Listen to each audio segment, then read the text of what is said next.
Welcome to master mind of GK. एक बार फिर से आप लोग का स्वागत है मास्टर माइंड ऑफ जीके में। फ्रेंड्स, आज हम लोग मैराथन क्लास का 11वां वीडियो देखेंगे। इसके पहले 10 वीडियो अपलोड किए हैं फ्रेंड्स। अगर नहीं देखें तो प्लेलिस्ट में जा करके और चैनल पे जा करके देख सकते हैं। ठीक फ्रेंड्स, मैराथन क्लास में टोटल 100 प्रश्न होते हैं। सभी प्रश्न जीके जीएस से होते हैं। ठीक है, सभी को पता है फ्रेंड्स का आपका बिहार पुलिस जो एग्जाम होने वाला है कांस्टेबल का 14 मार्च के, इसमें टोटल 100 प्रश्न पूछे जाएंगे।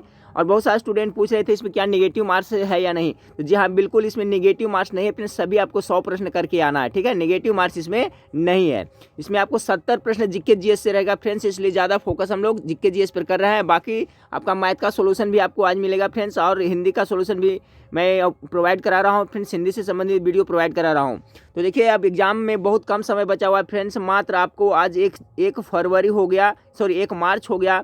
मात्र आपका 12 दिन और समय बचा हुआ है। ठीक है, तो आप लोग पूरी तरह से पढ़ाई के प्रति समर्पित रहे फ्रेंड्स। 8:30 बजे आपको लाइव क्लास में आऊँगा फ्रेंड्स, तो 8:30 बजे आप लोग सभी जुड़ जाइएगा। रिक्वेस्ट करूँगा फ्रेंड्स कि चैनल को अभी तक सब्सक्राइब नहीं किया तो चैनल को सब्सक्राइब कर बेल आइकन को जरूर दबा दीजिएगा, ताकि महत्वपूर्ण वीडियो का नोटिफिकेशन मिलता रहे। चलिए फ्रेंड्स, आज का पहला सवाल को देखते हैं, फटाफट गेस करते चलिएगा। सवाल नंबर 1 है कि 19 अगस्त 2019 को दिवंगत हुए मोहम्मद हुजूर, ठीक है, मोहम्मद जहूर खयाम। 19 अगस्त 1919 को दिवंगत हुए मोहम्मद जहूर खयाम का संबंध किससे था? तो सवाल नंबर 1 का राइट आंसर संगीत से था। ठीक है फ्रेंड्स, मोहम्मद जहूर खयाम का संबंध संगीत से था। चलिए सवाल नंबर 2 को देखते हैं। खुली आकाश नीति का क्या है? अर्थशास्त्र का सवाल, बहुत अच्छा सवाल है। खुली आकाश नीति, ओपन स्काई स्कीम क्या है? सवाल नंबर 2 का जो करेक्ट आंसर होगा ऑप्शन नंबर सी, नगर विमानन मंत्रालय द्वारा निर्यात संवर्धन के लिए प्रारंभ की गई एक योजना, यही है आपका खुली आकाश नीति, ओपन स्काई स्कीम। सवाल नंबर 2 का right answer option number C हो जाएगा। सवाल नंबर 3 को देखते हैं। भारत सरकार की राजस्व प्राप्तियों में इनमें से क्या शामिल नहीं होता है? बहुत अच्छा इकोनॉमिक्स का सवाल है फ्रेंड्स। कह रहा है कि भारत सरकार की राजस्व प्राप्तियों में इनमें से क्या शामिल नहीं होता है? तो 3 नंबर सवाल का राइट आंसर होगा फ्रेंड्स ऑप्शन नंबर डी, ऋण की वसूली है जो राजस्व प्राप्तियों में शामिल नहीं होता है, ऋण की वसूली। सवाल नंबर 3 का right answer option number D हो जाएगा। सभी का पीडीएफ फ्रेंड्स मैं बना रहा हूं और टेलीग्राम ग्रुप में दे दूंगा फ्रेंड्स। आप लोग टेलीग्राम ग्रुप नहीं ज्वाइन किए हैं तो टेलीग्राम ग्रुप का नाम है आपका फ्रेंड्स जीके मास्टरमाइंड, और इस वीडियो के नीचे डिस्क्रिप्शन में दिया हुआ है। और आप लोग मैं जो बताया था फ्रेंड्स की वेबसाइट का लिंक भी नीचे दिया हुआ है, उस पर जाकर के आप लोग प्रतिदिन जरूर अवश्य रिविजन करें। सवाल नंबर 4 रुपये की परिवर्तनीयता का उद्देश्य क्या है? सभी देखिए, इकोनॉमिक्स से अच्छा सवाल है। रुपये की परिवर्तनीयता का उद्देश्य क्या होता है? सवाल नंबर 4 का जो राइट आंसर होगा फ्रेंड्स ऑप्शन नंबर डी होगा, उपर्युक्त सभी। निर्यात में वृद्धि, नौकरशाही के नियंत्रण में कमी करना, हवाला बाजार के लिए प्रोत्साहन को कम करना, सभी है जो रुपये की परिवर्तनीयता का उद्देश्य है। सवाल नंबर 4 का right answer option number D होगा। सवाल नंबर 5 को देखें। मेरा गाँव स्वस्थ गांव अभियान किस राज्य में शुरू किया गया है? बहुत अच्छा सवाल है फ्रेंड्स। मेरा गांव स्वस्थ गांव अभियान किस राज्य में शुरू किया? हो सकता है ये प्रश्न आपको बिहार पुलिस कांस्टेबल एग्जाम में 14 मार्च या 21 मार्च में पूछ दिया जाए। मेरा गांव स्वस्थ गांव अभियान किस राज्य में शुरू किया गया है? 5 का right answer option number D होगा, राजस्थान में होगा। अगला सवाल को लेते हैं फ्रेंड्स कि जनसंख्या, नया जनसंख्या बम का क्या तात्पर्य? ये भी हो सकता है पूछ दिया जाए। बहुत अच्छा सवाल है 6 का, नया जनसंख्या बम का तात्पर्य क्या है? 6 नंबर सवाल का correct answer option number B होगा। तीसरी दुनिया में शीघ्रता से बढ़ रही नगरों की जनसंख्या को क्या कहा जाता है? नया जनसंख्या बम। बहुत अच्छा टॉप मोस्ट VVIG के फ्रेंड्स कि नया जनसंख्या बम का तात्पर्य क्या है? तो सवाल नंबर 6 का right answer option number B, तीसरी दुनिया में शीघ्रता से बढ़ रही नगरों की जनसंख्या को ही नया जनसंख्या बम कहा जाता है। सवाल नंबर 7 को देखें। ग्रामीण इलाकों में प्रचंड बेरोजगारी के कारण क्या है? बहुत अच्छा सवाल है, जिसमें 2 सवाल बन रहा है फ्रेंड्स कि ग्रामीण इलाकों में कौन सी बेरोजगारी पाई जाती है? तो प्रचंड बेरोजगारी ग्रामीण इलाकों में पाई जाती है। तो इसका मतलब कारण क्या है? 7 का right answer option number C होगा, जनसंख्या का भारी दबाव और साथ ही भूमि सुधारों को पूरी इच्छा के साथ लागू न किया जाना ही आपका प्रचंड बेरोजगारी के कारण है। ये प्रचंड बेरोजगारी कहाँ पाया जाता है? ये भी याद रखिए, ग्रामीण इलाकों में प्रचंड बेरोजगारी पाया जाता है। तो सवाल नंबर 7 का right answer option number C होगा। सवाल नंबर 8 को देखें। किसी उत्पादन पर दिए गए चिन्ह इको मार्क का अभिप्राय होता है कि यह उत्पाद क्या होता है? इको मार्क का। 8 नंबर सवाल का राइट आंसर ऑप्शन नंबर ए, पर्यावरण की दृष्टि से अनुकूल। ये टॉप मोस्ट VVI सवाल है फ्रेंड्स, बहुत बार रिपीट हुआ एग्जाम में, आप लोग भी इसको याद कर लें, हो सकता है पूछ दिया जाए। इको मार्क के नाम सुने होंगे। तो ऐसा उत्पादन फ्रेंड्स जो क्या है, पर्यावरण की दृष्टि से अनुकूल हो, उससे कुछ पर्यावरण पर किसी प्रकार का प्रभाव नहीं पड़ता हो, तो ऐसे उत्पाद को इको मार्क दिया जाता है। एक बार फिर से सुन ले, क्वेश्चन किस तरह से पूछा है। किसी उत्पादन पर दिए गए चिन्ह इको मार्क का अभिप्राय होता है कि यह उत्पाद पर्यावरण की दृष्टि से अनुकूल हो। 8 का राइट आंसर ऑप्शन नंबर ए हो गया। सवाल नंबर 9 को देखें। साप्टा, ठीक है, साप्टा दक्षेस राष्ट्रों के मध्य किस विषय से संबंधित है? साप्टा दक्षेस राष्ट्रों के मध्य किस विषय से संबंधित है? 9 का राइट आंसर ऑप्शन नंबर ए होगा, व्यापार से संबंधित है। सवाल नंबर 10 को देखते हैं फ्रेंड्स। सवाल नंबर 10 आपका है कि भारत में 1 रुपये के नोट पर निम्नलिखित में से किसके हस्ताक्षर होते हैं? तो बहुत पहले से इस आपका सवाल पूछा जा रहा है फ्रेंड्स, और मेरे ख्याल से आप लोग को जानते होंगे। सवाल नंबर 10, तो देखिए भारत के जो 1 रुपये का नोट जारी होता है फ्रेंड्स, उस पर आपका वित्त सचिव के सिग्नेचर होते हैं, ठीक है। जब आपका ऑप्शन नंबर सी हो जाएगा। जबकि अन्य नोटों पर, 1 रुपया के नोट छोड़ करके अन्य नोटों पर आपका RBI, ठीक है, रिजर्व बैंक, RBI के गवर्नर का हस्ताक्षर होता है, ठीक है। याद रखिएगा, 1 रुपये के नोट पर वित्त सचिव का हस्ताक्षर होता है। बाकी जो भी नोट होते हैं फ्रेंड्स, उसमें रिजर्व बैंक के गवर्नर के हस्ताक्षर होते हैं। सवाल नंबर 10 का right answer option number C हो गया। सवाल नंबर 11 को देखें। सवाल नंबर 11 आपके सामने है फ्रेंड्स कि रैयतवाड़ी व्यवस्था के लिए दक्षिण भारत सर्वाधिक उपयुक्त माना गया है, क्योंकि रैयतवाड़ी व्यवस्था के लिए दक्षिण भारत सर्वाधिक उपयुक्त माना गया है, क्यों? 11 का राइट आंसर होगा फ्रेंड्स आपका उपयुक्त सभी। पढ़ देता हूं। इन हिस्सों में बड़े जमींदारों के अभाव से स्थायी बंदोबस्त की संभावना नहीं थी, इसलिए दक्षिण और दक्षिण पश्चिम भारत में उपजाऊ मिट्टी एवं अनुकूल जलवायु उपलब्ध थी, और कंपनी को अत्यधिक भू राजस्व मिलने की आशा थी। यही कारण है कि रैयतवाड़ी व्यवस्था के लिए दक्षिण भारत सर्वाधिक उपयुक्त माना जाता है। बहुत अच्छा सवाल। अगला सवाल 12 नंबर सवाल को देखें। भारत में सिविल सेवाएं प्रारंभ करने का श्रेय जाता है, ये तो सभी को पता होना चाहिए 12 का फ्रेंड्स, कि लॉर्ड कॉर्नवालिस को जाता है फ्रेंड्स, ठीक है। लॉर्ड कॉर्नवालिस को भारत में सिविल सेवाएं प्रारंभ करने का श्रेय किसे जाता है? तो 12 का बी हो जाएगा, लॉर्ड कॉर्नवालिस को आपको जाता है। अगला सवाल को लेते हैं फ्रेंड्स कि निम्नलिखित किस वर्ष को भारतीय स्वतंत्रता संग्राम का विभाजन बिंदु माना जाता है? तो आज के लिए फ्रेंड्स आपका बंगाल का विभाजन कब हुआ था फ्रेंड्स? 1905 ईस्वी में हुआ था, लॉर्ड कर्जन के शासनकाल में, तो उसी को बिंदु माना जाता है, ठीक है। इसका आंसर की में भी वही दिया है फ्रेंड्स, ठीक है, चेक कर लिया हूं मैं। ऑप्शन नंबर ए इसका करेक्ट आंसर होगा, 13 का ए हो जाएगा। चलिए सवाल नंबर 14 को देखते हैं। सवाल नंबर 14 है, निम्नलिखित में से कौन सा सत्याग्रह आंदोलन किसानों से संबंध नहीं था? सवाल नंबर 14, तो सवाल नंबर 14 का जो राइट आंसर हो जाएगा friends option number B, Ahmedabad Satyagraha. Ahmedabad Satyagraha है जो किसानों से नहीं संबंधित था, जबकि बारदोली था फ्रेंड्स। चंपारण सत्याग्रह 1917 में जो 3 कठिया पद्धति समाप्त हुआ था, किसानों से था। खेड़ा सत्याग्रह भी आपको किसान से था। अहमदाबाद सत्याग्रह का संबंध मिल मालिकों के मजदूरों से था। याद रखिएगा, अहमदाबाद सत्याग्रह जो चलाया गया था वो मिल मालिकों एवं मजदूरों से संबंधित था, न कि किसान से संबंधित था। तो सवाल नंबर 14 में यही पूछा जा रहा है, कौन सा आंदोलन है, सत्याग्रह है जो किसान से संबंधित नहीं था? तो अहमदाबाद सत्याग्रह आंदोलन किससे संबंधित था फ्रेंड्स? फिर एक बार सुन ले, तो आपका मिल मालिकों और मजदूरों से था। सवाल नंबर 15 को देखें। किस वायसराय का 7 वर्षीय कार्यकाल शिष्टमंडल भूलों तथा आयोगों के लिए प्रसिद्ध है? अच्छा सवाल है फ्रेंड्स। सवाल नंबर 15 कह रहा है कि किस वायसराय का 7 वर्षीय कार्यकाल शिष्टमंडल भूलों तथा आयोगों के लिए प्रसिद्ध है?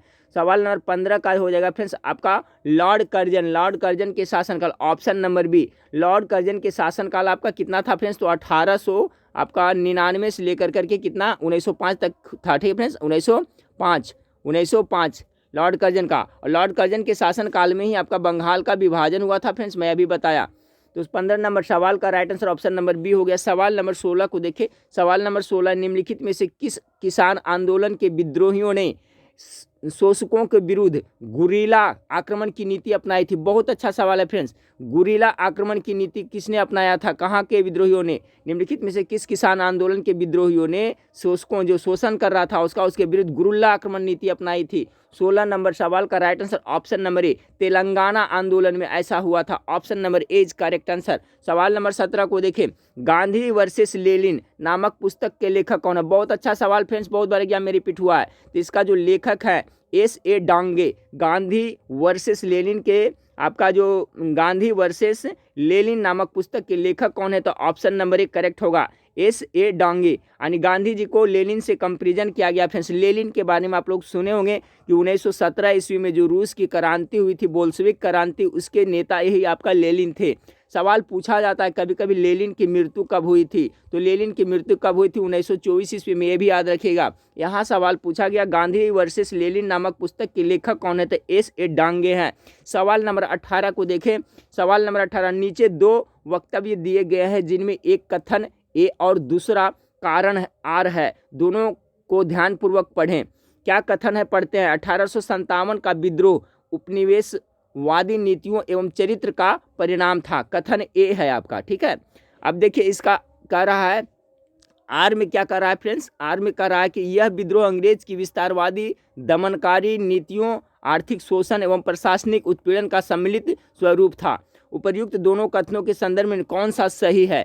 सवाल नंबर 18। सवाल नंबर 18 का जो राइट आंसर है फ्रेंड्स ऑप्शन नंबर ए है। ए और आर दोनों सही है तथा ए क्या सही व्याख्या आर करता है, बिल्कुल सही करता है फ्रेंड्स, ठीक है। तो जो ये आपका कथन था और आपका कारण था, दोनों सही है। 18 नंबर सवाल का राइट आंसर ऑप्शन नंबर ए और आर दोनों सही है, एक दूसरे का व्याख्या भी कर रहा है।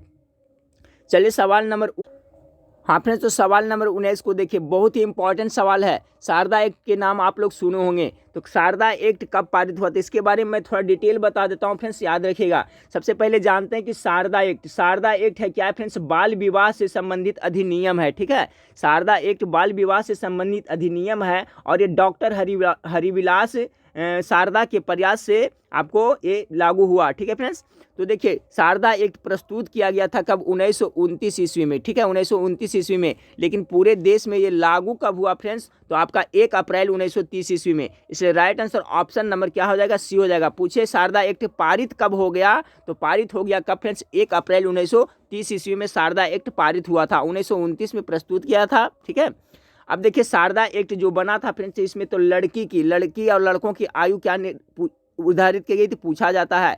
तो देखिए शारदा एक्ट के तहत लड़कों की शादी की आयु 18 वर्ष रखा गया था, जबकि लड़की की आयु 14 वर्ष रखा गया था। ये दोनों याद रखिएगा, ठीक है फ्रेंड्स। बाद में इसमें सुधार होता गया फ्रेंड्स, और अभी क्या है आप लोग को पता ही है कि लड़की की उम्र कितनी होनी चाहिए शादी की और लड़का का। तो ये सवाल हमेशा पूछता है कि शारदा एक्ट कब पारित हुआ था? तो 1 अप्रैल 1930 को ये कानून बन करके पारित हो गया था फ्रेंड्स, ठीक है। और किसके प्रयास से? तो डॉक्टर हरिविलास शारदा के प्रयास से।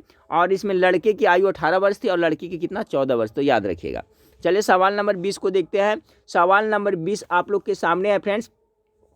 कह रहा है कि सुरेंद्र नाथ बनर्जी निम्नलिखित में से किससे बंगाल में आधुनिक सभ्यता का जनक कहा? सुरेंद्र नाथ बनर्जी ने निम्नलिखित में से बंगाल में किसे आधुनिक सभ्यता का जनक कहा था? तो 20 का राइट आंसर होगा friends option number D, Henry William Derozio को कहा था। किसको? हेनरी विलियम डेरेजियो को कहा था सुरेंद्र नाथ बनर्जी ने बंगाल में क्या आधुनिक सभ्यता का जनक।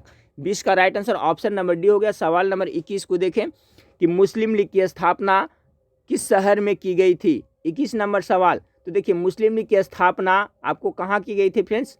फटाफट आप लोग गेस करें, अब कब हुआ था ये भी आप लोग को पता होगा। तो सवाल नंबर 21 का जो राइट आंसर हो जाएगा friends option number D, Dhaka में हुआ था। मुस्लिम लीग की स्थापना कहाँ हुआ था? तो ढाका में। कब हुआ था? तो 1906 ईस्वी में। सभी को पता होगा मुस्लिम लीग की स्थापना ढाका में 1906 में हुआ था।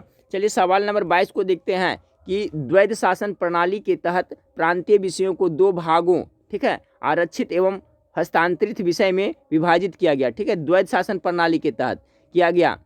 आरक्षित विषयों में निम्नलिखित में से कौन सा शामिल नहीं था? कौन सा विषय इसमें शामिल नहीं था? तब 22 का राइट आंसर स्थानीय प्रशासन शामिल नहीं था। बाकी कानून एवं व्यवस्था, वित्त एवं भू राजस्व और खनिज संसाधन शामिल था। अच्छा से देखिए, ध्यान से सुनिएगा फ्रेंड्स, बहुत इंपॉर्टेंट है कि द्वैध शासन प्रणाली के तहत प्रांतीय विषयों को 2 भागों, आरक्षित एवं हस्तांतरित विषय में विभाजित किया गया। आरक्षित विषयों में निम्नलिखित में से कौन सा शामिल नहीं था? तो स्थानीय प्रशासन नहीं शामिल था। 22 का बी राइट आंसर हो जाएगा। सवाल नंबर 23 को देखते हैं। कांग्रेस ने किस ऐतिहासिक अधिवेशन में पूर्ण स्वराज को अपना लक्ष्य बनाया था? तो सभी को पता है फ्रेंड्स, सवाल नंबर 23 का आंसर सबका सही होना चाहिए। आपका कितना हो जाएगा? लाहौर अधिवेशन। लाहौर अधिवेशन जो कब हुआ था फ्रेंड्स? तो आपका 1929 ईस्वी में हुआ था। इसी में पूर्ण स्वराज की मांग रखी गया था और प्रस्ताव रखा गया था। तो ऑप्शन नंबर 23 का सी राइट आंसर हो गया। सवाल नंबर 24 को देखें। सवाल नंबर 24 में करा निम्नलिखित कथनों से एक कालानुक्रम के रूप में अंकित कीजिए। ऐसा क्वेश्चन पूछता है फ्रेंड्स, इसको जवाब देने के लिए आपको सभी का आंसर पता होना चाहिए। तो देखिए फ्रेंड्स, मैं सभी का बता देता हूँ, कूट को छोड़िए, आपने मिला लीजिएगा, याद कर लीजिएगा, ठीक है। तो आपका सबसे पहले हम लोग लेते हैं फ्रेंड्स आपका पूना समझौता, ठीक है। सबसे पहले हम लोग लेते हैं क्या? गांधी इरविन समझौता को लेते हैं। गांधी इरविन समझौता आपका कहाँ है फ्रेंड्स? गांधी इरविन समझौता कहाँ कब हुआ था? पूना समझौता सबको मैं बताता हूँ। तो देखिए, गांधी इरविन समझौता हुआ था 5 मार्च 1931 ईस्वी में हुआ था। कितना? 5 मार्च 1931 में हुआ था। उसके बाद में है फ्रेंड्स आपका द्वितीय गोलमेज सम्मेलन को लेते हैं। द्वितीय गोलमेज सम्मेलन कब हुआ था फ्रेंड्स? तो आपका ये सितंबर, ठीक है फ्रेंड्स, आपका ये सितंबर 1931 में हुआ था, ठीक है। 1931 में हुआ था द्वितीय गोलमेज सम्मेलन, याद करते चलिएगा। ये सितंबर में हुआ था, ये देखिए मार्च में हुआ था, ये सितंबर में हुआ था। टोटल गोलमेज सम्मेलन 3 हुए थे फ्रेंड्स, जिसमें द्वितीय गोलमेज सम्मेलन में महात्मा गांधी भाग लिए थे और तीनों गोलमेज सम्मेलन में भीमराव अम्बेडकर ने भाग लिए थे। तो 3 गोलमेज सम्मेलन हुआ था। पहला 1930 में हुआ था, दूसरा 1931 और तीसरा 1932 में। तो हम बता रहे हैं अभी क्या फ्रेंड्स, आपका गांधी इरविन समझौता कब हुआ था? तो गांधी इरविन समझौता हो गया आपका 5 मार्च 1931 ईस्वी में। द्वितीय गोलमेज सम्मेलन सितंबर 1931 ईस्वी में। इसके बाद में सांप्रदायिक निर्णय, ठीक है, सांप्रदायिक निर्णय जो लिया गया था आपका, वहाँ का जो प्रधान रैमजे मैकडोनाल्ड थे फ्रेंड्स, ठीक है, वो लिए थे। तो वो कब किए थे फ्रेंड्स? तो अगस्त 1932 में किए थे वो, ठीक है, अगस्त 1932 ईस्वी में किए थे। उसके बाद में बच गया फ्रेंड्स गांधी जी का हरिजन अभियान कब चलाया गया था? तो 1933 ईस्वी में। गांधी जी का हरिजन अभियान कब चलाया गया था? 1933 ईस्वी में। और हरिजन पत्रिका का भी 1933 में महात्मा गांधी ने शुरुआत किया था। उसके बाद आपका उनको बच गया फ्रेंड्स आपका पूना समझौता। तो पूना समझौता मैं बता दिया फ्रेंड्स, पूना समझौता आपको 24 सितंबर 1932 में हुआ था। कब हुआ था? 1932 में पूना समझौता हुआ था, 24 सितंबर 1932 में। एक बार फिर से रिवाइज कर ले फ्रेंड्स, पूना समझौता कब हुआ था? चलिए एक से देखते हैं, आप मिला लीजिएगा फिर। पूना समझौता जो आपका हुआ था फ्रेंड्स, आपका पूना पैक्ट 24 सितंबर 1932 में हुआ था, डॉक्टर भीमराव अम्बेडकर और महात्मा गांधी के बीच में। गांधी इरविन समझौता कब हुआ था? गांधी और इरविन जी के बीच में, तो 5 मार्च 1931 में हुआ था। द्वितीय गोलमेज सम्मेलन कब हुआ था फ्रेंड्स? तो द्वितीय गोलमेज सम्मेलन आपका हुआ था द्वितीय गोलमेज सम्मेलन इसी सितंबर महीना 1931 में हुआ था। उसके बाद में गांधी जी का हरिजन अभियान कब हुआ था? तो 1933 ईस्वी में हुआ था। और सांप्रदायिक निर्णय जो वहाँ के थे फ्रेंड्स रैमजे मैकडोनाल्ड, वो कब किए थे? तो ये आपका 1932 ईस्वी में किए थे, ठीक है। तो सबका एक कॉन्सेप्ट याद रखिए, इस तरह से याद रहेगा तो आप मिलन कर लीजिएगा। सवाल नंबर 35 को देखिए। सवाल नंबर 35 आपका है, किस क्रिकेट खिलाड़ी ने टेस्ट क्रिकेट के इतिहास में अधिकतम व्यक्तिगत रन 400 रन बनाकर ऑस्ट्रेलिया के मैथ्यू हेडन के रिकॉर्ड 380 रन को तोड़ा? सवाल नंबर 25। सवाल नंबर 25 का जो राइट आंसर हो जाएगा फ्रेंड्स, ऑप्शन नंबर सी हो जाएगा, Brian Lara. Brian Lara is correct answer, option number C. अगला सवाल देखते हैं, सवाल नंबर 26 को। कॉमनवेल्थ खेल कितने वर्ष बाद आयोजित किए जाते हैं? कॉमनवेल्थ खेल कितने, तो सभी को पता होना चाहिए, 4 वर्ष के बाद होता है ना। ऑप्शन नंबर डी इसका राइट आंसर होगा। कॉमनवेल्थ खेल कितने वर्ष के अंतराल में आयोजित किए जाते हैं? 4 वर्ष के अंतराल में। सवाल नंबर 27 को देखिए। एक चेस बोर्ड में कुल कितने खाने होते हैं? एक चेस बोर्ड में कुल कितने खाने होते हैं फ्रेंड्स? तो टोटल कितने होते हैं? एक चेस बोर्ड में 64 खाने होते हैं। ऑप्शन नंबर डी इसका बिल्कुल राइट आंसर होगा, ठीक है। और इसमें पूछा जाता है फ्रेंड्स, एक चेस में कुल कितने खाने होते हैं? तो 64 होते हैं। इससे भी ज़्यादा इंपॉर्टेंट है कि एक चेस बोर्ड होता है, उसमें कुल मोहरों की संख्या, ठीक है, जो मोहरे होते हैं, प्यादा होता है, सब जो होता है फ्रेंड्स, तो कुल मोहरों की संख्या कितनी होती है? तो 32 होते हैं, याद रखिएगा। मोहरों की संख्या 32 होती है और खानों की संख्या कितनी होती है? 64 होती है। इसको किस तरह से याद रखना है फ्रेंड्स? तो 50-50 पर याद रखिएगा। अगर याद नहीं रहता है तो चेस में एक चेस बोर्ड में कुल कितने खान होते हैं? तो 64 होते हैं और मोहरा इसके सीधे आधे हो जाते हैं, ठीक है। यानी मोहरा कितना रहते हैं? इसके आधे होते हैं। 2 से भाग दीजिए, कितना? 32 आ जाता है ना। तो खानों की संख्या 64 है और मोहरा आप याद रखिएगा फ्रेंड्स, उसका आधा होता है जो मोहरा, यानी 32 मोहरे होते हैं। सवाल नंबर 28 को देखते हैं। सवाल नंबर 28 आपका है कि निम्नलिखित में से कौन सा जोड़ा गलत है? 28 का जो कौन सा जोड़ा गलत है? तो राइट आंसर देख ले, Reebok, bridge, duck, cricket, knockout, मुक्केबाजी। ये शब्दावली है, ये शब्दावली है फ्रेंड्स, कौन सा खेल से संबंधित है? नॉकआउट देखिए आपका मुक्केबाजी में कहा जाता है, ये आपका सही है। गलत जोड़ा कर रहा है ना, ये आपका देखिए सही है। डक है जो क्रिकेट में होता है, ये भी आपका सही है। और रिबोक होता है जो ब्रिज में होता है फ्रेंड्स, ये भी आपका सही है। बूस्टर बास्केटबॉल ये है जो गलत है। बूस्टर है जो बास्केटबॉल में नहीं होता है फ्रेंड्स, ये बेसबॉल में होता है। बूस्टर है जो किससे संबंधित है, तो आपका बेसबॉल से संबंधित है ये, तो याद रखिएगा। बेसबॉल है जो कहाँ का राष्ट्रीय खेल है, अमेरिका का है। बेसबॉल के एक पक्ष में कितने खिलाड़ी होते हैं, इसका जवाब आप हमें कमेंट करके बताइएगा। बहुत मैं भाई बता चुका हूँ। जैसे बास्केटबॉल में कितना खिलाड़ी होते हैं, 5 खिलाड़ी होते हैं, क्योंकि इसको ट्रिक से बताया हूँ, कभी नहीं भूलिएगा। आपको बास्केट मतलब क्या होता है, टोकरी। टोकरी कितना खरीदना है, तो याद से याद रखिएगा, 5 गो हमको टोकरी खरीदना है। बास्केटबॉल में कितने खिलाड़ी होते हैं, तो 5 खिलाड़ी होते हैं, तो 5 टोकरी तो याद रखिएगा खरीदने के लिए।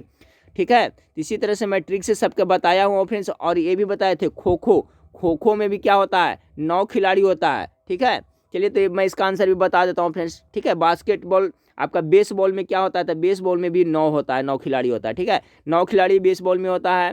आपका खो खो में 9 होता है। तो इसको किस तरह से मैं बताया था कि बेसबॉल खेलते समय खो खो 9। ठीक है, सेंटेंस बनता है बेसबॉल खेलते समय खो खो 9, यानी बेसबॉल में 9 खिलाड़ी, खो खो में 9 खिलाड़ी, और खो खो 9। खो खो 9 तो याद रहता है फ्रेंड्स, खो खो खो खो खो खो 9, यानी खो खो 9। देहाती में 9 में क्या बोलते हैं, 9 बोलते हैं, 9 बोलते हैं ना, तो खो खो 9। अब देखिए कितना यहाँ पर क्लियर हुआ। यहाँ तक निम्नलिखित में से कौन सा जोड़ा गलत है, ये जोड़ा गलत है। बूस्टर है जो बास्केटबॉल से नहीं है, बेसबॉल से है। बेसबॉल कहाँ का राष्ट्रीय खेल है, तो आपका अमेरिका का है। और बेसबॉल में एक पक्ष में कितने खिलाड़ी होते हैं, 9 खिलाड़ी होते हैं। खो खो में एक पक्ष में कितने खिलाड़ी होते हैं, 9 खिलाड़ी होते हैं। बास्केटबॉल में कितने खिलाड़ी होते हैं, एक पक्ष में 5 खिलाड़ी होते हैं। तो इस तरह से फ्रेंड्स सब याद करते चलिए। जो मैं साइड से बताता हूँ फ्रेंड्स, उसको वो भी आपके लिए बहुत ही इंपॉर्टेंट है। ऐसा नहीं फ्रेंड्स कि मैं एक प्रश्न पढ़ रहा हूँ तो एक ही प्रश्न को देखिए जाए, जो भी माइंड में आता है फ्रेंड्स मैं बता देता हूँ। तो निम्नलिखित में से कौन सा जोड़ा गलत है, ये से भी याद रखिए फ्रेंड्स। डक है जो क्रिकेट से संबंधित है, नॉकआउट मुक्केबाजी से, और रिबोक है जो ब्रिज से संबंधित है। अगला सवाल को लेते हैं, 29 नंबर सवाल को लेते हैं। प्रयागराज का अल्फ्रेड पार्क किस क्रांतिकारी नेता की शहादत के लिए प्रसिद्ध है।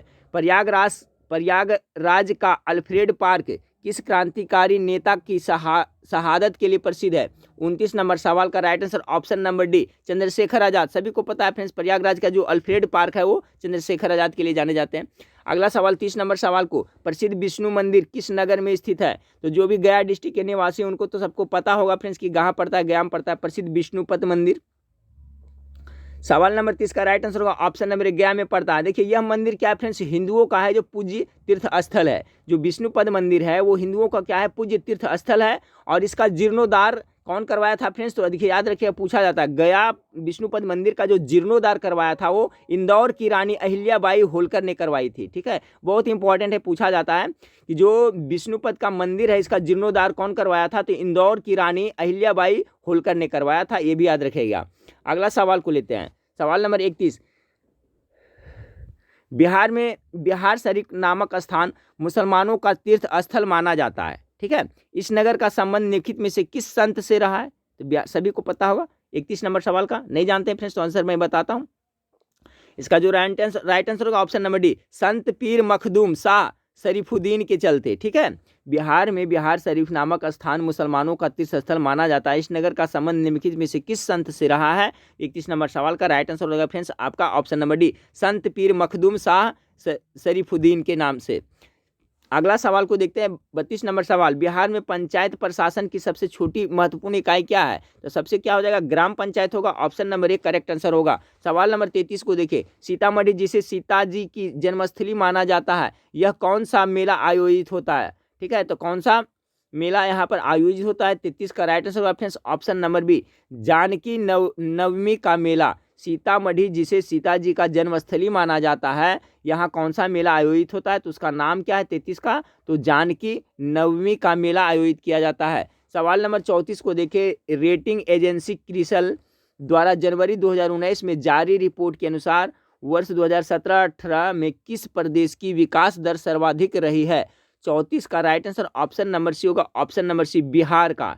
कब का, तो 2017 और 18 का पूछ रहा है, तो 17-18 में आपका बिहार का था। अगला सवाल को लेते हैं, 35 नंबर सवाल कि निम्नलिखित में से कौन सा गर्म स्रोत के लिए प्रसिद्ध स्थल है। तो गर्म स्रोत के लिए कौन कौन सा स्थल प्रसिद्ध है फ्रेंड्स। 35 का right answer option number D होगा, सीता कुंड भी, लक्ष्मण कुंड भी, ब्रह्मकुंड, सभी से गर्म जल निकलते हैं। ऑप्शन नंबर डी इसका करेक्ट आंसर हो जाएगा फ्रेंड्स, राजगीर में सभी है। राजगीर में भी आपको गर्म झरना है फ्रेंड्स, वहाँ भी पूछा जाता है गर्म पानी के लिए, तो आप लोग भी याद रखिए। ककोलत में ठंडे पानी के लिए जाना जाता है। तो यहाँ सवाल था आपका फ्रेंड्स कि निम्नलिखित में से कौन सा गर्म स्रोत के लिए प्रसिद्ध है, तो लक्ष्मण कुंड, ब्रह्म कुंड और सीता कुंड सभी। ऑप्शन नंबर डी इसका राइट आंसर होगा। सवाल नंबर 36 को देखते हैं। सवाल नंबर 36 है, बिहार छात्र परिषद का गठन किसने किया था। सवाल नंबर 36 का right answer doctor Rajendra Prasad ने बिहार छात्र परिषद का गठन किया था। सवाल नंबर 37 को देखें कि बिहार में मानसून प्रत्यावर्तन, ठीक है, बिहार में मानसून प्रत्यावर्तन का समय क्या है। 37 नंबर सवाल का right answer option number C होगा, मध्य अक्टूबर से नवंबर। बहुत अच्छा सवाल है। बिहार में मानसून प्रत्यावर्तन का समय क्या है, तो मध्य अक्टूबर से नवंबर। ऑप्शन नंबर सी 37 का करेक्ट आंसर होगा। सवाल नंबर 38 को देखें, अंग्रेज का प्रसिद्ध शिव मंदिर अरेराज का प्रसिद्ध शिव मंदिर बिहार के किस जिले में है। यहाँ पढ़ने में मिस्टेक हुआ था फ्रेंड्स, अरेराज का प्रसिद्ध शिव मंदिर बिहार के किस जिले में है। 38 नंबर सवाल का राइट आंसर होगा फ्रेंड्स ऑप्शन नंबर बी, पूर्वी चंपारण में है। याद रखिएगा, अरेराज का शिव मंदिर, प्रसिद्ध शिव मंदिर पूर्वी चंपारण में। 38 का बी। सवाल नंबर 39 को देखें कि बिहार में वाल्मीकि नगर के निकट जो नहर निकाली गई है उसका नाम क्या है। 39 का राइट आंसर होगा फ्रेंड्स गंडक परियोजना नहर। Option number A correct answer होगा 39 का। सवाल नंबर 40 को देखें। सवाल नंबर 40 है, निम्नलिखित पोषक तत्वों में कौन सबसे उपयुक्त संतुलित भोजन यानी बैलेंस डाइट प्रस्तुत करता है। ठीक है, बैलेंस डाइट के बारे में कह रहा है फ्रेंड्स। तो 40 का जो राइट आंसर होगा फ्रेंड्स ऑप्शन नंबर बी, वसा में 12%, कार्बोहाइड्रेट में कितना फ्रेंड्स 13% और प्रोटीन में कितना 15%। यही है जो आपका बैलेंस डाइट है। वसा कितना लेना चाहिए, कम से कम आपका 12% होना चाहिए, कार्बोहाइड्रेट 13% होना चाहिए और प्रोटीन सबसे अधिक यानी 15% होना चाहिए। तो इस टाइप से भी सवाल पूछा जा सकता है। तो सवाल नंबर 40 का right answer option number B होगा। याद रखिए, बैलेंस डाइट के लिए वसा कितना होना चाहिए 12%, कार्बोहाइड्रेट 13% और प्रोटीन कितना 15%। 40 का right answer option number B हो जाएगा। चलिए सवाल नंबर 41 को देखिए फ्रेंड्स, यहाँ पर फिगर दिया हुआ है, कह रहा है आपका कि निम्नांकित रेखा चित्र में ए व बी के स्थान पर क्रमशः कौन से उपकरण लगाए जा सकते हैं। ए देखिए यहाँ है फ्रेंड्स और बी, तो यहाँ पर कौन सा उपकरण लगाए जा सकते हैं। तो 41 का राइट आंसर हो जाएगा ऑप्शन नंबर ए। यहाँ पे ए में आपका ए मीटर लगाया जा सकता है फ्रेंड्स और वहाँ पे वोल्ट मीटर लगाया जा सकता है। ऑप्शन नंबर ए आपका राइट आंसर होगा फ्रेंड्स। यहाँ देख ले, तो जूम कर देते हैं कौन कौन सा उपकरण लगाया जा सकता है। तो ए मीटर लगाया जा सकता है फ्रेंड्स और यहाँ पर वोल्ट मीटर लगाया जा सकता है। ऑप्शन नंबर ए इसका राइट आंसर हो जाएगा सवाल नंबर 41 का। सवाल नंबर 42 को देखिए, लाइट डिटेक्टर यंत्र से सूचना मिलती है। लाइट डिटेक्टर मशीन के नाम आप सुने होंगे फ्रेंड्स, तो इससे सूचना मिलती है। तो आपका जो 42 नंबर सवाल है इसका जो राइट आंसर हो जाएगा फ्रेंड्स ऑप्शन नंबर डी हो जाएगा, शरीर के नाड़ी या श्वसन की गति में हो रही परिवर्तन की करा है लाइट डिटेक्टर यंत्र से सूचना मिलती है। तो लाइट डिटेक्टर यंत्र से सूचना मिलती है क्या फ्रेंड्स, तो शरीर के नाड़ी या श्वसन की गति में हो रही परिवर्तन की। 42 नंबर सवाल का right answer option number D होगा। सवाल नंबर 43 को देखें, मानव में श्वेत रक्त कणिका WBC की आयु लगभग कितनी होती है। तो ऑप्शन के हिसाब से देखिए फ्रेंड्स, ऐसे तो जनरली बुक में देखिएगा कहाँ 3 से 4 दिन के बीच में होता है। ठीक है, लेकिन इसमें जो आंसर हो जाएगा फ्रेंड्स सबसे कम कौन सा है इसमें वही हो जाएगा। यानी ऑप्शन नंबर डी इसमें आंसर की में दे रहा है तो 12 से 13 दिन, लेकिन जनरली फ्रेंड्स 3 से 4 दिन। ठीक है, ये आपका 3 से 4 दिन, 5 से 6 दिन यही रहेगा। ऐसे इसमें सबसे कम यही दिया है फ्रेंड्स, तो आपका यही है आपका 12 से 13 दिन इसमें आंसर की में दे रहा है। ठीक है, और देखिए फ्रेंड्स आपका जो WBC है आपका श्वेत रक्त कणिकाएं हैं फ्रेंड्स, यही है जो प्रतिरक्षा के काम करते हैं, हमारे शरीर में एंटीबॉडी का काम करते हैं। और एक होता है RBC होता है, तो RBC का जो जीवन काल हो जाएगा तो इसको हो जाएगा तो फ्रेंड्स कितना 80 से लेकर के 120 दिन तक। ठीक है, जनरली 120 ही दिन देता है। तो देखिए RBC है जो बहुत ज़्यादा दिन तक बचता है, लेकिन WBC है जो फ्रेंड्स आपका 3 से 4 दिन, ठीक है, कहीं पे 5 से 6 दिन, यही अंतराल में आपको देता है। इसके हिसाब से तो आपका यही आंसर हो जाएगा।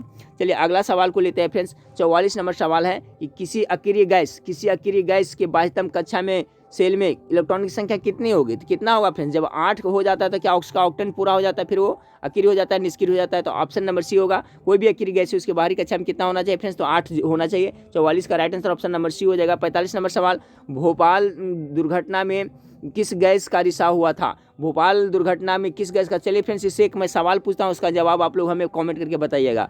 कब हुआ था भोपाल त्रासदी, ये हमको आप लोग कमेंट करके बताइएगा। और कौन सा गैस का रिसाव हुआ था फ्रेंड्स, तो देखिए इसमें आपका ध्यान रखना है साइनेट, देखिए एक नाइड है एक नेट है।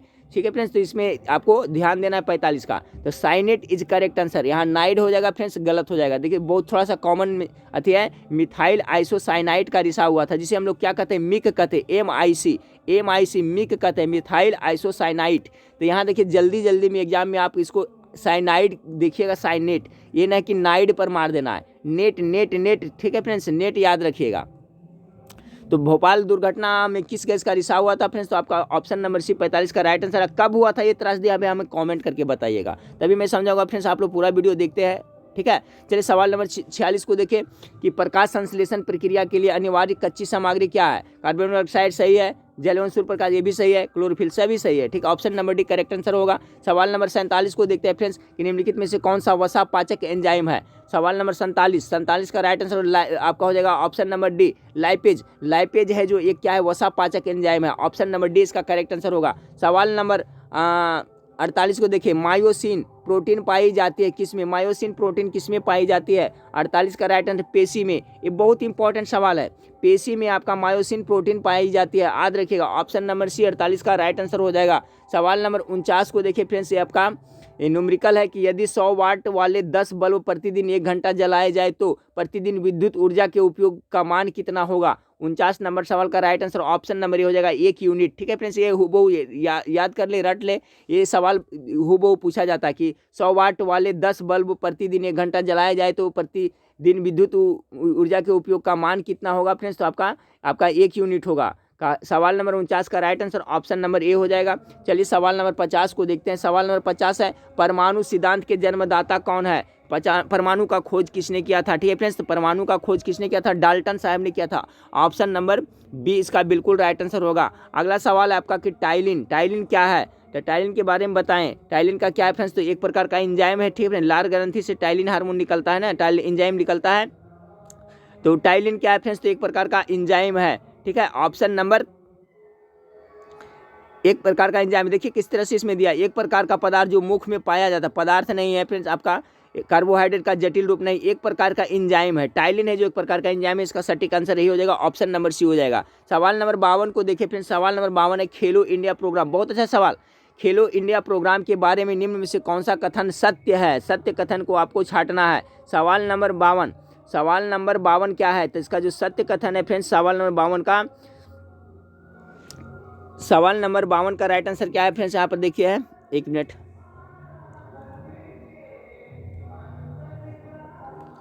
51 का सी हो गया। 52 नंबर सवाल है कि सर्वाधिक प्रवीण 1000 एथलीटों की अखिल भारतीय खेलकूद छात्रवृत्ति का प्रदान करना, सभी के लिए खेलकूद तथा उत्कृष्ट के लिए खेलकूद को बढ़ावा देना, छात्रवृत्ति के लिए चयनित प्रत्येक एथलीट को लगातार 8 वर्षों तक 5 लाख रुपये प्रतिवर्ष छात्रवृत्ति प्रदान करना। यानी इसका जो राइट आंसर होगा फ्रेंड्स ऑप्शन नंबर डी हो जाएगा, ठीक है। खेलो इंडिया प्रोग्राम के बारे में निम्न से कौन सा कथन सत्य है? तो ऑप्शन नंबर डी है जो इसका बिल्कुल राइट आंसर होगा 52 का, ठीक है। चलिए अगला सवाल देखते हैं। सवाल नंबर 53 को देखते हैं फ्रेंड्स। सवाल नंबर 53 आपका है कि हाइड्रोजन की ज्वाला होती है, तो हाइड्रोजन की ज्वाला क्या होती है फ्रेंड्स? देखिए जब ये जलेगा हाइड्रोजन तो हल्का नीला दिखाई देगा। सवाल नंबर 53 का जो राइट आंसर हो जाएगा फ्रेंड्स ऑप्शन नंबर बी हो जाएगा। हाइड्रोजन का ज्वाला जो कैसा होती है? तो आपका हल्की नीली होती है। 53 नंबर सवाल का राइट आंसर ऑप्शन बी होगा, हल्की नीली होती है। चलिए अगला सवाल है फ्रेंड्स आपका कि यदि पृथ्वी पर वायुमंडल न हो तो दिन की अवधि क्या हो जाएगा? 54 नंबर सवाल का क्या, अगर पृथ्वी पर वायुमंडल नहीं होगा फ्रेंड्स तो क्या हो जाएगा? इसका दिन की अवधि घट जाएगी। ऑप्शन नंबर 20 का बिल्कुल राइट आंसर होगा 54 का बी। यदि पृथ्वी पर वायुमंडल ना हो तो दिन की अवधि क्या हो जाएगा? घट जाएगी। 54 का right answer option number B होगा। सवाल नंबर 55 को देखें कि प्रथम पृथ्वी सम्मेलन कहाँ आयोजित किया गया था? तो प्रथम पृथ्वी सम्मेलन का आयोजन कहाँ हुआ था फ्रेंड्स? तो ऑप्शन नंबर ए इसका करेक्ट आंसर होगा 55 का, ठीक है। प्रथम पृथ्वी सम्मेलन कब हुआ था फ्रेंड्स? तो रियो डी जेनेरो में हुआ था। और ये कब हुआ था फ्रेंड्स? तो ये भी याद रखिएगा, टॉप मोस्ट भी 1992 में।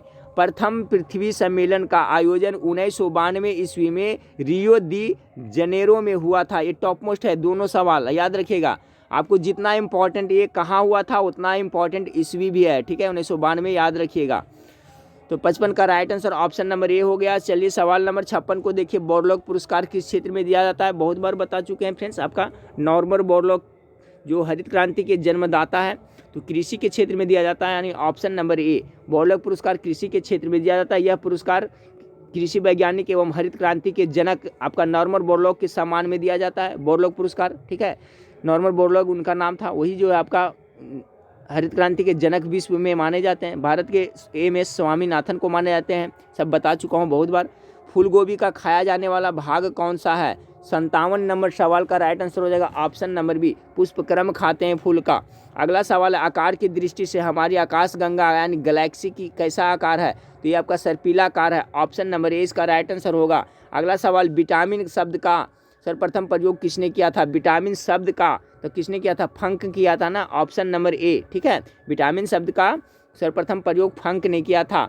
अगला सवाल को लेते हैं 60 नंबर सवाल, तत्व ए की परमाणु संख्या 13 है, इनमें से संयोजी इलेक्ट्रॉन की संख्या कितनी होगी? 13, ठीक है फ्रेंड्स। तो कितना हो जाएगा गेस करिए। तो सवाल नंबर 60 का राइट आंसर डी हो जाएगा 3, क्योंकि जब इसका इलेक्ट्रॉनिक विन्यास करिएगा फ्रेंड्स तो 2 कितना 2 8 लास्ट में कितना 3, यानी 22वीं कक्षा में जो इलेक्ट्रॉन की संख्या बचता है फ्रेंड्स वही है जो संयोजी इलेक्ट्रॉन होता है ना। तो 60 का जो राइट आंसर हो जाएगा ऑप्शन नंबर कितना हो जाएगा? डी हो जाएगा। पहला में कितना 2, दूसरा में 8 और लास्ट में कितना बच जा रहा है? 3 बच रहा है। तो इसका संयोजी इलेक्ट्रॉन की संख्या क्या हो जाएगा? ऑप्शन नंबर डी 3 हो जाएगा। चलिए सवाल नंबर 60 का 3 हो गया। सवाल नंबर 61 को देखते हैं। 61 नंबर सवाल आपका फ्रेंड्स की अंतर्राज्यीय परिषद का प्राथमिक उद्देश्य क्या है? टॉप मोस्ट वीवीआई सवाल है। तो देखिए अंतर्राज्यीय जो परिषद है इसका प्राथमिक उद्देश्य है समन्वय और परिसंघीय घनिष्ठता स्थापित करना। समन्वय और परिसंघीय घनिष्ठता स्थापित करना। 61 का राइट आंसर ऑप्शन नंबर ए हो जाएगा। सवाल नंबर 62 को देखें। नीति आयोग के प्रथम अध्यक्ष थे तो कौन थे फ्रेंड्स? 62 का तो नरेंद्र मोदी, ठीक है। अब पूछा जाता है नीति आयोग के अध्यक्ष कौन होते हैं? तो जो भारत के प्रधानमंत्री होते हैं वही हैं जो नीति आयोग के अध्यक्ष होते हैं, ठीक है। तो यही इसमें आपको पूछा गया है फ्रेंड्स, ठीक है, कि नीति आयोग के प्रथम अध्यक्ष कौन थे? तो नरेंद्र मोदी। अगला सवाल को लेते हैं 63 नंबर सवाल को। 63 नंबर सवाल, संविधान सभा में अस्थायी अध्यक्ष के पद के लिए डॉक्टर सच्चिदानंद सिन्हा का नाम पेश किसने किया था? इसमें बहुत सवाल बन रहा है फ्रेंड्स। देखिए संविधान सभा का प्रथम बैठक कब हुआ था? इस समय बता दिया था 1946 में हुआ था फ्रेंड्स, ठीक है। तो उसमें कह रहा है कि अस्थायी अध्यक्ष किसे चुना गया था? डॉक्टर सच्चिदानंद सिन्हा को चुना गया था, ठीक है। तो कह रहा है इनका नाम पेश किसने किया था? 63 का जो राइट आंसर होगा ऑप्शन नंबर सी, आचार्य कृपलानी ने इनका नाम पेश किया था। संविधान सभा में अस्थायी अध्यक्ष पद के लिए डॉक्टर सच्चिदानंद सिन्हा का नाम किसने पेश किया था? तो आचार्य कृपलानी। देखिए अब इसी तरह से क्वेश्चन पूछता है फ्रेंड्स, ना पूछेगा कि अस्थायी अध्यक्ष कौन था, तो सभी जान गए हैं, लेकिन अब थोड़ा डीप पूछा जाता है तो सब याद रखिएगा। संविधान सभा का प्रथम बैठक कब हुआ था? द्वितीय बैठक कब हुआ था? सब बताया हूँ फ्रेंड्स। प्रथम बैठक में डॉक्टर सच्चिदानंद सिन्हा को अस्थायी अध्यक्ष चुना गया था। द्वितीय बैठक जो हुआ था फ्रेंड्स उसके बाद में आपको डॉक्टर राजेंद्र प्रसाद को अस्थायी अध्यक्ष चुना गया था। तो सबका कॉन्सेप्ट मैं पहले ही क्लियर करा चुका हूँ। तो ये इंपॉर्टेंट है कि किसने पेशकश किया था कि डॉक्टर सच्चिदानंद सिन्हा को अस्थायी अध्यक्ष बनाया जाए? तो आचार्य कृपलानी ने किया था। 63 का right answer option number C हो जाएगा। सवाल नंबर 64 को देखें। किस प्रस्ताव को सरकार के विरुद्ध निंदा प्रस्ताव माना जाता है? टॉप मोस्ट अच्छा सवाल है ये। 64 नंबर का स्थगन प्रस्ताव को माना जाता है, ऑप्शन नंबर ए राइट आंसर होगा। किस प्रस्ताव को सरकार के विरुद्ध निंदा प्रस्ताव माना जाता है? तो स्थगन प्रस्ताव को माना जाता है। सवाल नंबर 65 को देखिए। यदि भारत के नियंत्रक महालेखा परीक्षक पर कदाचार तथा असमर्थता का आरोप लगाया जाता है तो वह पदयुक्त होगा। 65 का राइट आंसर ऑप्शन नंबर ए, संसद के दोनों सदनों के समावेदन पर ही वो आपका हटेगा, ठीक है। यदि भारत के नियंत्रक महालेखा परीक्षक पर कदाचार तथा असमर्थता का आरोप लगता है तो कब पद से हटेगा वो? तो संसद के दोनों सदनों के समावेदन पर हटेगा। सवाल नंबर 66 को देखिए फ्रेंड्स कि निम्नलिखित किस अनुच्छेद में राज्यसभा को यह अधिकार है कि 2/3 बहुमत से किसी नई अखिल भारतीय सेवा को स्थापित कर सकता है? 66 का हो जाएगा अनुच्छेद 312 के तहत। फिर से सुने कि किस अनुच्छेद में राज्यसभा को, किसको? राज्यसभा को यह अधिकार प्राप्त है कि 2/3 बहुमत से किसी नई अखिल भारतीय सेवा को स्थापित कर सकता है, अनुच्छेद 312 के तहत। फ्रेंड्स वीडियो बनाने में काफ़ी मेहनत लगती है, बोलने में काफ़ी अच्छा खासा एनर्जी भी लॉस होता है फ्रेंड्स, फिर भी मैं आप लोग को एग्जाम तक बने रहूँगा फ्रेंड्स। एग्जाम के बाद भी आपको मैं बना रहूँगा। आप लोग से यही रिक्वेस्ट रहता है फ्रेंड्स कि वीडियो कम से कम लाइक करते चलिए, दोस्तों में शेयर करते चलिए, ठीक है। और चैनल को सब्सक्राइब नहीं किया तो चैनल को सब्सक्राइब कर लीजिएगा। अगला सवाल आपका है फ्रेंड्स कि SBI लाइफ का निम्नलिखित में से किसके साथ एक संयुक्त उपक्रम है? SBI state bank of India का निम्नलिखित में से, ठीक है। SBI लाइफ यहाँ लिखा हुआ, ठीक है फ्रेंड्स। SBI लाइफ फिर SBI का SBI लाइफ अलग हो गया फ्रेंड्स। SBI यानी स्टेट बैंक ऑफ इंडिया के निम्न किसके साथ एक संयुक्त उपक्रम है? SBI life. 67 का राइट आंसर हो जाएगा फ्रेंड्स ऑप्शन नंबर सी, ठीक है, आपका कार्डिफ USA के साथ। 67 नंबर सवाल का right answer option number C हुआ। फिर से सुने फ्रेंड्स, कह रहा है कि SBI लाइफ SBI का निम्न में से किसके साथ एक संयुक्त उपकरण है? तो ऑप्शन नंबर सी इसका राइट आंसर होगा। सवाल नंबर 68 को देखिए, ध्रुव स्वामिनी किस नाटककार का पात्र है? ध्रुव स्वामिनी का नाम आप लोग सुने होंगे, तो किस नाटककार का पात्र है? 68 का right answer option number D हो जाए, जयशंकर प्रसाद का। ठीक है फ्रेंड्स, याद रखिए ध्रुव स्वामिनी किस नाटककार का पात्र है? तो जयशंकर प्रसाद का है। अगला सवाल को लेते हैं कि जम्मू कश्मीर के संविधान में यह प्रावधान है कि वहाँ की विधानसभाओं के सदस्यों की संख्या 100 होगी, परंतु वर्तमान में इनकी संख्या कितनी है? 69 नंबर सवाल का राइट आंसर हो जाए फ्रेंड्स ऑप्शन नंबर सी, 76। ठीक है, कितना है? 76 है। तो बाकी जो आपका 24 सीटें हैं वो कहाँ चला गया फ्रेंड्स? तो आपका पाकिस्तान प्रस्तावित कश्मीर में सम्मिलित है। ठीक है, टोटल प्रावधान था कितना? तो 100 था, तो 76 इसमें बच रहा है फ्रेंड्स, और बाकी 24 था वो कहाँ चला गया? तो पाकिस्तान प्रशासित कश्मीर में सम्मिलित हो गया है। सवाल एक बार से फिर से सुने कि जम्मू कश्मीर के संविधान में यह प्रावधान था कि वहाँ के विधानसभाओं के सदस्यों की संख्या 100 होगी, परंतु वर्तमान में 76 है। 24 कहाँ गया फ्रेंड्स? तो 24 आपका बताएं अभी कि पाकिस्तान प्रशासित कश्मीर में सम्मिलित है। चलिए सवाल नंबर 70 को देखते हैं। सवाल नंबर 70 आपके सामने है, निम्नलिखित में से किसका मूल संविधान में समावेश नहीं था? फ्रेंड्स अच्छा सवाल है। तो मूल संविधान में आपका मूल कर्तव्य नहीं था। ठीक है, मूल कर्तव्य बाद में जोड़ा गया है। ठीक है, मौलिक अधिकार तो था साथ, लेकिन मूल कर्तव्य नहीं था। अब सवाल आता है कि मूल कर्तव्य भारतीय संविधान में कब जोड़ा गया? तो 1976 ईस्वी में, 1976 ईस्वी में, और आपका 42वें संविधान संशोधन, 1976 ईस्वी में 42वें संविधान संशोधन द्वारा इसे जोड़ा गया है। याद रखिएगा मूल कर्तव्य का। सवाल अच्छा है कि निम्नलिखित में से किसका मूल संविधान में समावेश नहीं था? तब मूल कर्तव्य का समावेश नहीं था। ये मूल कर्तव्य कहाँ से अपनाया गया है? तो आपका सोवियत संघ रूस से अपनाया गया है। मौलिक अधिकार संविधान में था, मूल संविधान में 7 था। अभी मौलिक अधिकारों की संख्या टोटल कितना? 6 है।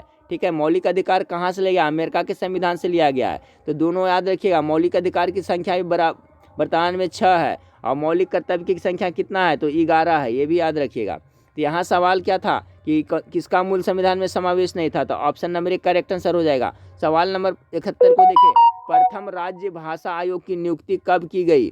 प्रथम राज्य भाषा आयोग की नियुक्ति कब की गई? बहुत इंपॉर्टेंट सवाल है फ्रेंड्स, गेस करिए।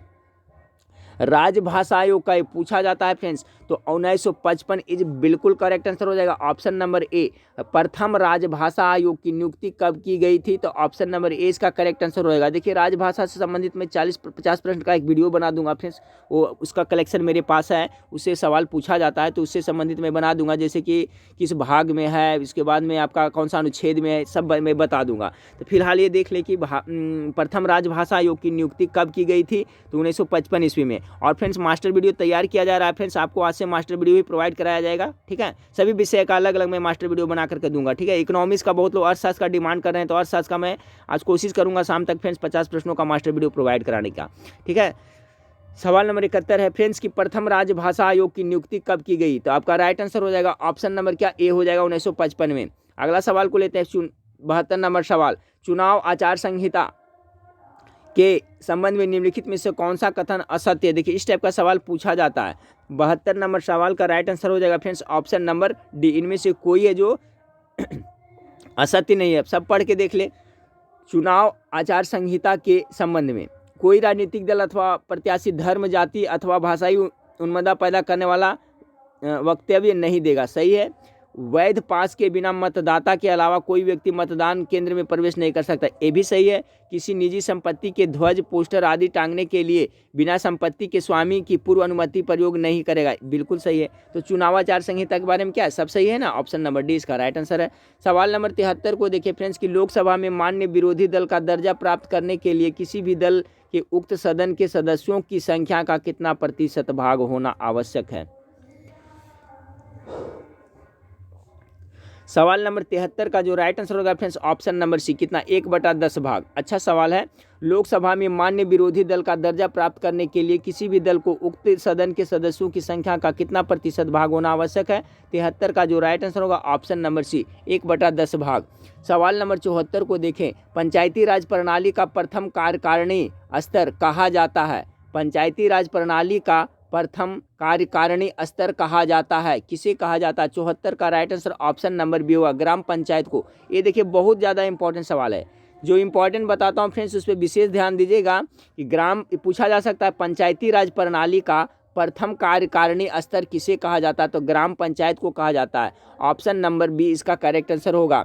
सवाल नंबर 75, औरंगजेब की मृत्यु के उपरांत सर्वाधिक समय तक शासन करने वाला बादशाह कौन था? 75 का right answer Bahadur Shah, option number A correct होगा। सवाल नंबर 76 को देखें कि मुगल साम्राज्य के पतन के सबसे प्रमुख प्रभाव निम्नलिखित में से क्या था? 76 नंबर सवाल का right answer option number C होगा, अंग्रेजी शक्ति का उदय होना। ठीक है, यही कारण अंग्रेजी शक्ति के उदय होने के कारण ही आपका मुगल साम्राज्य का पतन हुआ था। ऑप्शन नंबर ये होगा। फिर सबसे प्रभाव निम्नलिखित में से क्या था? मुख्य रूप से यही कारण था। सवाल नंबर 76, देखिए क्वेश्चन इस तरह से घुमा के पूछता है। ऐसे तो दिखा है नादिर शाह अहमद शाह अब्दाली का पतन, भारत में मराठा शक्ति का उदय, अंग्रेजी शक्ति का उदय कर रहा है, मुगल साम्राज्य के पतन का सबसे प्रमुख कह रहा है। ठीक है, सबसे प्रमुख प्रभाव, तो इसका right answer option number C हो जाएगा, 76 का सी। सवाल नंबर 77 है, निम्नलिखित में से किसे जाटों का प्लूटो कहा जाता है? चलिए बहुत अच्छा सवाल आया फ्रेंड्स, इंटरेस्टिंग भी है। जाटों का प्लूटो किसे कहा जाता है? चलिए 77 का गेस करिए। तो सूरजमल को कहा जाता है, सब जानते होंगे, ऑप्शन नंबर ए। सूरजमल को क्या कहा जाता है? जाटों का प्लूटो कहा जाता है। भारत का शेक्सपियर किसे कहा जाता है फ्रेंड्स? तो कालिदास को कहा जाता है, याद रखिएगा। निम्नलिखित में से किसे जाटों का प्लूटो कहा जाता है? तो सूरजमल को कहा जाता है। सवाल नंबर 78 को देखें कि मध्यकाल में भारत में सर्वप्रथम व्यापारिक संबंध स्थापित करने वाले कौन थे? मध्यकाल में भारत में सर्वप्रथम व्यापारिक संबंध स्थापित करने वाले कौन थे? 78 का जो राइट आंसर होगा ऑप्शन नंबर बी, पुर्तगाली थे। सवाल नंबर 79 को देखिए। सवाल नंबर 79 है, सिराजुद्दौला की हार और असफलता का सबसे महत्वपूर्ण कारण क्या था? 79 का right answer option number B, उसकी शक्ति और निर्णय क्षमता में कमी के कारण ही सिराजुद्दौला की हार और असफलता मिली थी। उसकी शक्ति और निर्णय क्षमता में कमी थी। अगला सवाल को देखते हैं, 79 का हो गया बी फ्रेंड्स। आप देखिए सवाल नंबर 80 को देखें, वह कौन सा अल्पवयस्क शासक था जिसकी संरक्षिका के रूप में ताराबाई ने मराठों का नेतृत्व किया था? 80 नंबर सवाल का right answer option number B, Shivaji द्वितीय। अगला सवाल को लेते हैं, 81 नंबर सवाल को लेते हैं, निम्नलिखित किस संधि के द्वारा प्रथम आंग्ल मराठा युद्ध की समाप्ति हुई थी? 81 नंबर सवाल का, तो 81 नंबर सवाल का जो राइट आंसर होगा फ्रेंड्स 81 नंबर का ऑप्शन नंबर डी, सालाबाई की संधि। ठीक है फ्रेंड्स, कराए निम्नलिखित किस संधि के द्वारा प्रथम आंग्ल मराठा युद्ध की समाप्ति हुई थी? तो सालाबाई की संधि। सालाबाई की संधि कब हुई थी? तो 1782 में। ठीक है, सालाबाई 1782, बैठ भी जाता है, याद रखिएगा। सालाबाई की संधि कब हुआ था? तो 1782। सालाबाई की संधि के तहत ही आपका प्रथम आंग्ल मराठा युद्ध की समाप्ति हुई थी, याद रखिएगा फ्रेंड्स। ठीक है, चलिए सवाल नंबर 82 को देखें कि 10 साला प्रणाली को समूल बनाने में निम्नलिखित किसका योगदान महत्वपूर्ण है? 10 साला प्रणाली को समूल बनाने में किसका योगदान महत्वपूर्ण है? 82 का right answer option number C होगा, उपर्युक्त दोनों राजा टोडरमल और ख्वाजा शाह मंसूर दोनों को श्रेय दिया जाता है 10 साला प्रणाली को। ठीक है, सवाल नंबर 83 को देखते हैं। सवाल नंबर 83 आपका है फ्रेंड्स कि मंतखब उल तवारीख किसकी रचना है? 83 नंबर सवाल का राइट आंसर होगा ऑप्शन नंबर बी, बदायूनी का है। क्या कर रहा है? मंतखब उल तवारीख किसकी रचना है? तो आपका बदायूनी की रचना है। सवाल नंबर आपका जो है 83 का right answer option number B हो जाएगा, बदायूनी। चलिए सवाल नंबर 84 को देखते हैं कि फिरोज तुगलक ने किसकी स्मृति में जौनपुर शहर की नींव डाली थी? सवाल नंबर 84 का जो राइट आंसर होगा friends option number A, Mohammad Tughlaq की। कह रहा है फिरोज तुगलक ने किसकी स्मृति में जौनपुर शहर की नींव डाली थी? 84 का right answer option number Muhammad Tughlaq की। सवाल नंबर 85 को देखें। 85 निम्नलिखित में से किस स्थान को वीर सेनानियों का भूमि कहा जाता है? 85 का राइट आंसर होगा फ्रेंड्स आपका मेवाड़ को। ठीक है, मेवाड़ को क्या कहा जाता है? वीर सेनानियों की भूमि कहा जाता है, याद रखिएगा। मेवाड़ को वीर स्वामी का भूमि कहा जाता है। अगला सवाल है फ्रेंड्स आपका कि 86 नंबर सवाल है, निम्नलिखित किस सुल्तान के समय में सल्तनत की सीमाएं सर्वाधिक विस्तृत थी? बहुत अच्छा सवाल है। इसका राइट आंसर होगा फ्रेंड्स मोहम्मद तुगलक के शासनकाल में। किस सुल्तान के समय में, किस साल के समय में सल्तनत की सीमाएं सर्वाधिक विस्तृत थी? मोहम्मद तुगलक के शासनकाल में। अगला सवाल है फ्रेंड्स आपका, सल्तनत काल में मुस्लिम वंशों में उत्तराधिकारी का क्या नियम था?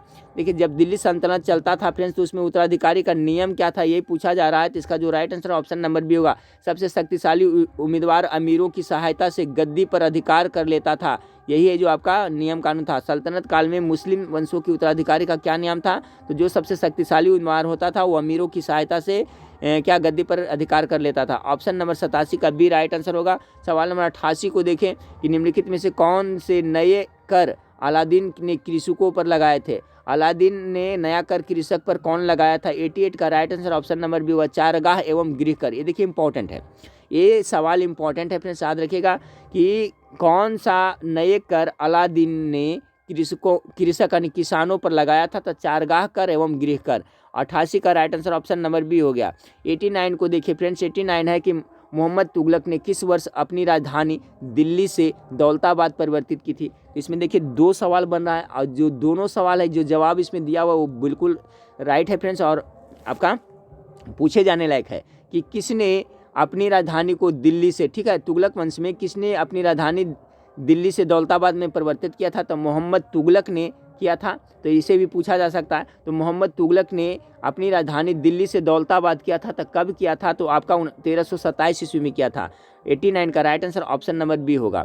सवाल नंबर 90 को देखें कि मिहिर भोज के समय में निम्नलिखित में से कौन सा अरब यात्री आया था? मिहिर भोज का नाम आप लोग सुने होंगे। तो 90 का होगा आपका सुलेमान आया था। ये भी इंपॉर्टेंट है, बहुत ज़्यादा इंपॉर्टेंट। सुलेमान आया था भारत फ्रेंड्स, ठीक है। तो किसके शासनकाल में? तो मिहिर भोज के समय में आया था सुलेमान, ठीक है। 90 का राइट आंसर ऑप्शन नंबर ए। सवाल नंबर 91 को देखें, वह कौन था जिसने 7वीं शताब्दी में कश्मीर में नागवंश की स्थापना की थी? ठीक है, 7वीं शताब्दी में नागवंश की स्थापना किसने किया था, पूछा जाता है। तो नागवंश का जो स्थापना किया था अपने 7वीं शताब्दी में, वो था दुर्लभवर्धन था। ऑप्शन नंबर डी इसका राइट आंसर है, ठीक है। नाम भी ऐसा है, नाग का वंश का स्थापित करना क्या बहुत ही दुर्लभ काम है। ये देखिए अब एक ट्रिक बन गया फ्रेंड्स, याद रखिएगा। पूछेगा नागवंश के संस्थापक कौन है, ठीक है, जो 7वीं शताब्दी में कश्मीर में क्या था? तो देखिए नाग का वंश, ठीक है, नाग का वंश आपको उसको क्या करना, उसको स्थापित करना क्या बहुत ही दुर्लभ काम है। तो देखिए बैठ गया ना। अब कोई पूछेगा नागवंश के संस्थापक कौन था, तो आपका क्या हो जाएगा फ्रेंड्स, आपका दुर्लभवर्धन था। और ये कहाँ क्या था फ्रेंड्स, ये भी याद रखिएगा, जिसे 7वीं शताब्दी कश्मीर में नागवंश की स्थापना करना दुर्लभ है, और वो भी कश्मीर में। कश्मीर तो ऑलरेडी फ्रेंड्स आतंकवादी का गढ़ होता है, ठीक है, वहाँ पर ज़्यादा खतरा है, और वहाँ पर जा करके नागवंश की स्थापना करना तो क्या हो जाएगा, दुर्लभ काम है ना। इसलिए आप देखिए, अब कभी नहीं भूलिएगा, दुर्लभवर्धन हो जाएगा। 91 का right answer option number D हो गया। सवाल नंबर, जैसे कल मैं एक ट्रिक बताया था, सबको याद होगा फ्रेंड्स जो पूरा मेरा वीडियो देखे होंगे, कि हवाई द्वीप कहाँ है, पड़ता है। तो देखिए हवा का द्वीप बनाने में परेशानी होता है, ये ट्रिक बताया था प्रशांत महासागर में। तो जो देखते होंगे फ्रेंड्स उनको सबको याद होगा मेरे ख्याल से, कभी नहीं भूलिएगा। तो हवाई द्वीप कहाँ पड़ता है फ्रेंड्स, तो उत्तरी प्रशांत महासागर में पड़ता है। कल मैंने बताया था ट्रिक क्या था कि हवा का द्वीप बनाना में बहुत परेशानी हो गया, यानी प्रशांत महासागर में। इस तरह से कुछ याद किया जाता है। 92 को देखिए, चोल शासन काल में वस्तु विनिमय का आधार क्या था? 92 का right answer option number C होगा, धान होगा, ठीक है।